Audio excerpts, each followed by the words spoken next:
From Hello Kitty to cartoon characters advocating for blood donation, cuteness surrounds us everywhere, at all times.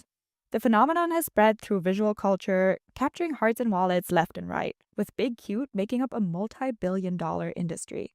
D.E. Whitcower, a technology philosopher, points out that cuteness plays a particularly big role in online communication. The strongest case in point for that probably being the omnipresence of adorable cat videos that no internet user seems to be able to escape. And why would you want to?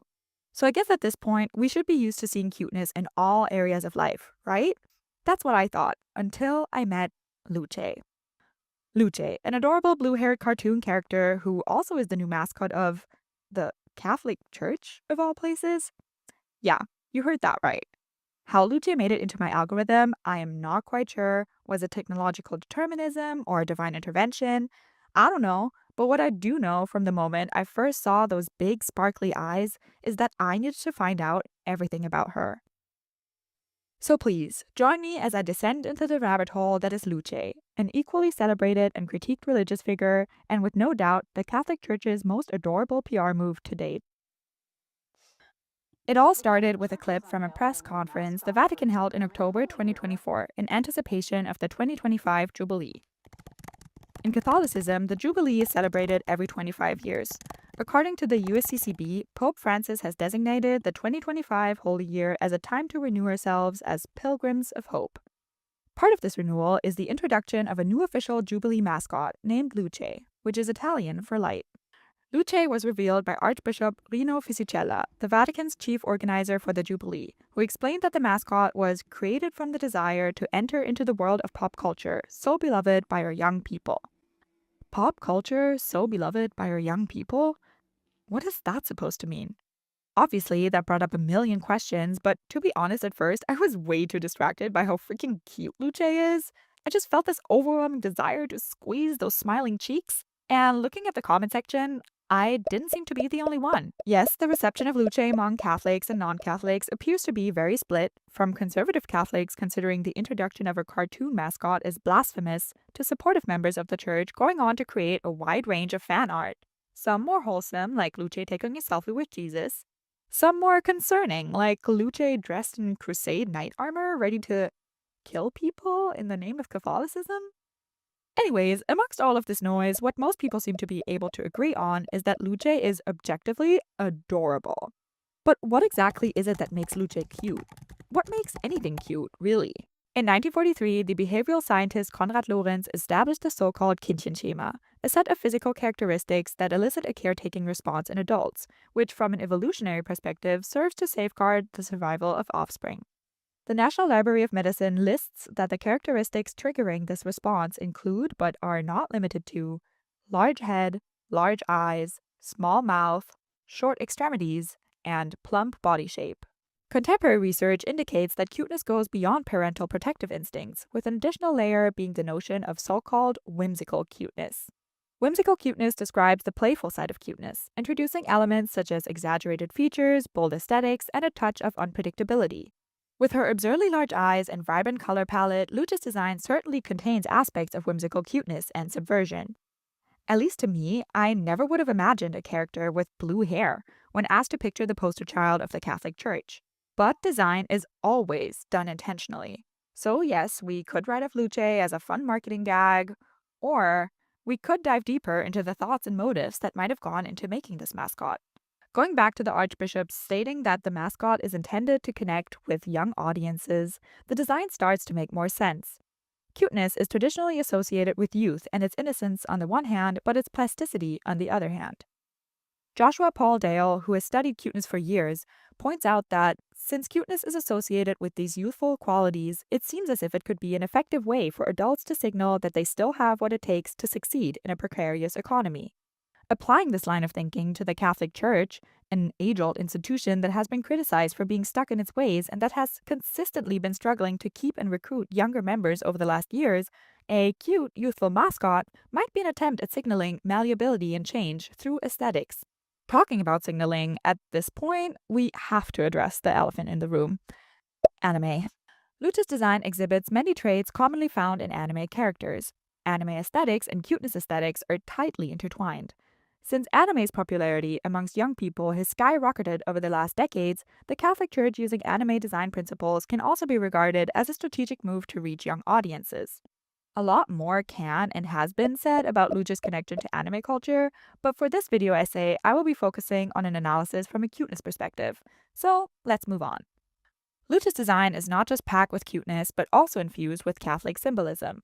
The Archbishop describes Luce's design features as the typical elements of the pilgrim, with a staff representing the pilgrimage towards eternity and her shining eyes working as a symbol of the hope of the heart. According to the Archbishop, hope is the message Luce is supposed to carry to new young audiences. But hope for what exactly? Hope that the Catholic Church will listen to the criticism a lot of young people have with their internal scandals, corruption, and exclusionary practices? Or hope that Luce's cute sparkling eyes will make us forget all about that? Unfortunately, the discourse around the mascot seems to suggest the latter. On an episode of the Godsplaining podcast, Friar Patrick and Friar Gregory discuss the new Catholic mascot. So obviously I'm a Luce fan. I've been converted.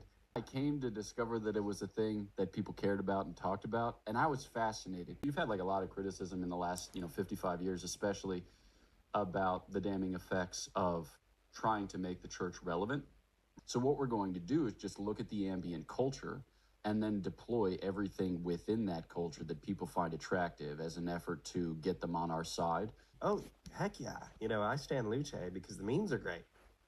So you have like Luce rescuing babies from an abortion facility.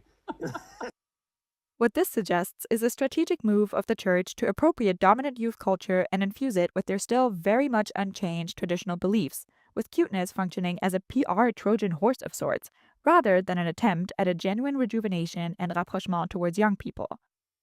Nothing exposes the hypocrisy around this move better than the scandal around the designer behind the mascot. From the moment I saw that first clip, I thought Luce's art style seemed familiar. And that's because she was created by the Italian artist Simone Legno, co-founder of the lifestyle brand Tokidoki. Tokidoki is known for their Japanese-inspired cute characters that adorn a variety of products, including this keychain that I have on one of my own bags. They've also made a lot of cool work for Pride in the past. So why an artist who has aligned themselves with LGBTQ+ causes for years would choose to take on a project for the Vatican seems questionable to me. Maybe this is just another instance of liking rainbows when there's money to be made, but then switching over to whoever is willing to issue the highest check. And it is hard to outbid one of the wealthiest religious institutions in the world. Many members of the Catholic community, however, did not seem thrilled about this collab, with many expressing outrage at the designer's connection to the LGBTQ+ community. And just imagine what they said when they found out Luce was created by the same brain that designed a line of cute unicorn-shaped sex toys. But instead of maybe taking this as an opportunity to, reflect on homophobia and many more problematic practices within the church, or trying to build a bridge to young gay, queer, and trans people that are raised Catholic and are struggling with their identity and faith, and yes, these people do exist, the proposed solution is just to suppress and ignore. Yeah, that seems on brand, unfortunately. I'm not going to say it, but you can make up your own mind. Instead, the church tried to use cuteness as a communication tool to push their own narratives. After all, cuteness's capacity to grab attention and facilitate social engagement has been identified as one of its greatest strengths. A review of research on the neuroscience behind cuteness conducted by Morten L. Kringelbach, Alan Stein, and Eloise Stark suggests that exposure to cuteness triggers rapid brain activity, activates networks associated with emotion, and triggers empathy and compassion. To add, a study by Kokobun et al. Included that looking at cute characters is related to social emotion processing. Dale summarizes these effects by describing cuteness as a releaser of social engagement. This catalytic capacity makes cuteness so well suited for marketing, PR, and virality, because it captures attention and makes people want to engage. And that's most likely what the Catholic Church wanted to achieve. And in a way, they managed to do so. There are thousands of articles, posts, memes, and comments about Luce. The mascot did manage to create buzz. What the church may not have considered, however, is the ambiguity and potential for subversion that is embedded in Luce's cute design. Going back to the notion of whimsical cuteness, there is more to it than exaggerated features. What contributes to the playfulness of whimsical cuteness is unexpectedness, like a Catholic icon having blue hair. The philosopher Simon May argues that some of the most powerful ways to elicit a cuteness response are to combine the familiar and the unfamiliar, or to merge two seemingly familiar realms in playfully incongruous ways that enhance rather than resolve the mystery of each. Luce does just that, blending domains that usually don't go together, like the Catholic Church and a sex toy designer. In that manner, Luce's cuteness is one that isn't pure. Instead, the mascot more so embodies what May describes as the impossibility of pure innocence. The impossibility of pure innocence opens up the opportunity to be all kinds of things at the same time. Whimsically cute objects can be cute and creepy, cute and violent, cute and ugly, and often, cute and naughty. This vast room for plurality, which is ingrained in Luce's whimsical cuteness, along with cuteness's potential to invite engagement, has led to many people subverting Luce's design for their own causes. A lot of them are funny memes, but an astonishing amount are, let's say, not safe for work. I will spare us the inclusion of more graphic content, but trust me, there's a lot of it. One of the most interesting sexually connoted artifacts I came across was this AI-generated art on Instagram, showing Luce standing in the Vatican in nothing but a bikini. The image was posted by an account named Top Trans Models, dedicated to posting art of trans women, and reimagines Luce as just that. Something tells me that this isn't what the Archbishop had in mind when he said he wanted to connect with youth culture, right? Obviously, any kind of graphic content that sexualizes infantile traits falls under the very much existing problematic and dark side of cuteness that needs to be pointed out and criticized.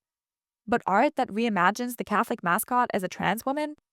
I don't know, there's something interesting in that. I guess what I'm trying to bring to attention to here, at the very bottom of this rabbit hole, is that while Luce and her strategic cuteness can be seen as a PR move to sell traditional Catholic values in shiny new packaging, the way the character has been subverted in so many different ways goes to show that cuteness facilitates engagement in a multitude of expressions. Some of them affirm Catholic beliefs, like this virtual sin forgiveness via TikTok, which seems like a convenient alternative to having to go to confession IRL. But some of them reclaim Luce for social causes that the Catholic Church officially denounces, but that some Catholics and/or critiques of the Church want to claim for themselves, including abortion rights and trans rights. Even after all of this, I have so many more unanswered questions about Luce, like the conspiracy theories, and on a larger scale, the history of cute aesthetics in other religions, and so much more. I could make 10 more video essays about this, and trust me, I'm tempted, but I'm doubtful that I'd ever be able to find out how I really feel about Luce. I do know, however, that this mascot has made me feel a wide spectrum of things. The desire to squeeze chubby cheeks, the frustration at finding out an artist you like apparently doesn't align with your political views, the confused intrigue with niche discourses on the internet, and above all, a fascination with the worship of cuteness. And just in case I might be going to hell for making this video, or you might be going to hell for watching it, here's another round of virtual sin forgiveness. I absolve you of your sins. You have been forgiven. God damn it, she's cute.